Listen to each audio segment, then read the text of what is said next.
Jadi kita bisa melakukan gerakan olahraga sesuai dengan kemampuan kita ya. Kalau misalnya kalian belum bisa nih treadmill atau lari-lari kecil, bisa ambil gerakan-gerakan sambil duduk juga ya.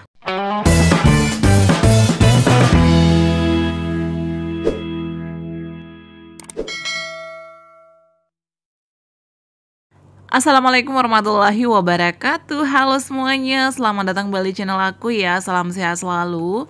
Video kali ini aku kembali melakukan olahraga ringan ya, karena masih banyak banget yang bingung dengan gerakan olahraga ringan apa sih yang bisa kita lakukan di rumah. Apakah bisa sambil duduk? Jadi kalau misalnya kalian yang masih berjuang, yang masih banyak sensasi, yang masih pusing, kelayangan kalau berdiri, bisa berjemur aja ya di panas matahari setengah 7, jam 7 atau sampai setengah 9 pagi ya. Gerakan-gerakan ini yang bisa kita lakukan ya. Dan kalau misalnya kalian udah bisa jalan, bisa treadmill ya, lari-lari kecil seperti ini beberapa putaran, atau kalau misalnya nggak kuat lari-lari kecil, bisa jalan aja ya, melangkah beberapa langkah aja. Karena dengan olahraga kita bisa melancarkan peredaran darah kita juga ya, dan juga bisa menghindari kolesterol tinggi, sering kebas, karena biasanya keluhan yang paling sering dialami oleh pejuang asam lambung itu adalah kayak mager-mageran gitu ya, dan juga kebas, kesemutan. Itu karena biasanya kita kurang gerak, selain itu juga banyak tekanan di perut ya.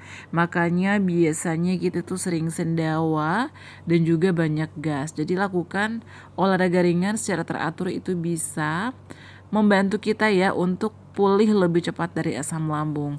Gerakannya sederhana aja ya, nggak perlu gerakan-gerakan olahraga yang ekstrim. Jadi yang sederhana seperti ini juga bisa kita lakukan di rumah ya.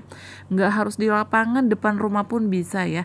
Ini aku di pinggir jalan ya, karena dekat rumah aku itu adanya lapangan seperti ini. Jadi hal yang aku lakukan itu adalah olahraga ringan. Selain berjemur juga gerakan-gerakan sederhana ini yang aku lakukan. Bisa melakukan gerakan kaki, karena biasanya kan kayak kesemutan gitu ya di kaki, karena kita jarang jalan dan juga peredaran darah kita nggak lancar ya. Kemudian lakukan gerakan seperti ini karena biasanya kan di lengan kita, bahu sampai ke belakang itu biasanya kaku gitu ya, dan juga biasanya kita narik napas itu kayak susah ngap. Jadi tarik seperti ini sambil hembuskan nafas secara perlahan-lahan, kemudian dibalas lagi. Kalian juga bisa berhitung 1 sampai 8. Enggak usah lama-lama, sekitar 15 sampai 20 menit aja olahraganya, itu udah banyak banget keringat yang keluar. Tapi harus rutin ya. Kemudian lakukan peregangan. Biasanya kan kita juga sakit pinggang ya, Bun. Aku tuh sakit perut sampai ke pinggang belakangnya. Apakah ini ada penyakit lain? Biasanya kayak gitu ya. Kemudian ambil napas ya. Ini aku biasanya melakukan pernafasan diafragma, dihembuskan melalui mulut secara perlahan-lahan. Ini juga bisa berhitung 1 sampai 8 atau 1 sampai 10. Jadi lakukan senyaman kita aja ya, nggak usah dipaksakan, karena gerakan-gerakan olahraga itu banyak sih sebenarnya ya. Ini aku juga melakukan sesuai kemampuan aku. Jadi buat kalian yang saat ini masih bingung, bisa contoh gerakan-gerakan sederhana ini sambil duduk juga boleh ya. Oke ya, dan juga bisa melakukan gerakan seperti ini. Semoga bermanfaat ya. Kalian yang masih berjuang, semoga lekas sembuh ya. Assalamualaikum warahmatullahi wabarakatuh.